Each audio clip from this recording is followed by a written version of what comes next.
Hi there, my name's Guy. I'd like to share a few words on the subject of identity. Identity and identification are very linked together. Often our identity is connected with what we identify with.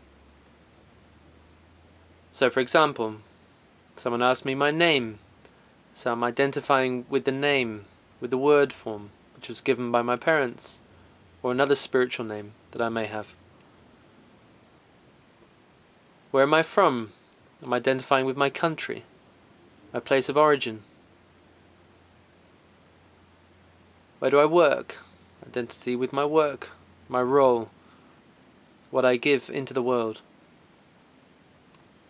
I can identify with my dreams, my roles, my visions, with many things. So I could call myself a painter, an artist, a poet, as I identify with the things that I am doing, which I'm occupied with. But am I any of these things? All of these things? Or more than these things? Whenever we identify with something, by its very nature we are unidentifying with all the other things. So we are reducing down. We are narrowing the band of our understanding about who we are. We are creating an artifice of boundaries. So I'm going to invite you to examine those things which you say you are, or you identify with, and to look at it a little bit more closely, and to ask yourself, is this the absolute truth about you? Or is this a transitory truth? Something which is in transit, something which is on the move. Because one minute I could be a doctor, and I could be a lawyer, I could be a father, I could be an astronaut, I could be a lover, I could be a nobody. When we look at who we are from the starting point, pre-language, a child, spiritual being in human form, we are arriving here from some invisible source. There's something prior to matter where we are arriving from. As when we leave this physical realm, Earth, there's something which is after matter, where we return to. There's a substance, an essence, a quality and an awareness that we are and always are.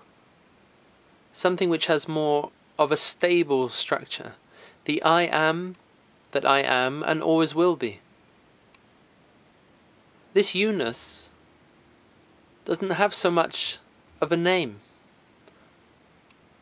because it cannot be contained inside any one expression or quality or anything we could identify with. But somehow there's a consistency of you that you just know is you, and always has been, and always will be. Yes, our body changes shape, we age, we develop in knowledge, experience, wisdom.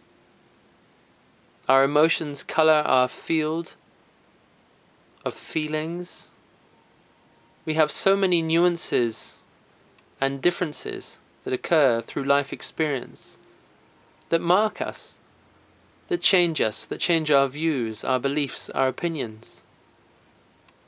And yet somehow, underneath all of this, there is still a presence of you-ness. The hidden face, the unnameable, in many ways the unknowable. Unknowable because you cannot step outside of it in order to know it.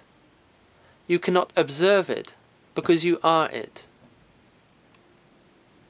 So grounding into presence, into this sense of authenticity, into this naturalness of beingness, is just something we know, something intrinsic to us. I hope this conversation, this expression with you, may be useful for you to look at the process of identification, so you can examine what you are identifying with as naming as you, and see these as functions. These are the gifts that we bring, or the memories that we hold, and they do not describe the magnificence that you are. As we peel off the layers of the onion skin, as we unwrap the present, we discover the gift of presence right there in the middle of everything. And this presence, when you anchor into that, when you be just that, shines through everything you think, feel, do, or could ever express. And in my view and experience, this is you. This is identity. Thank you for listening. It's the 3rd of August, 2012, broadcasting here from Osho Lila in Dorset.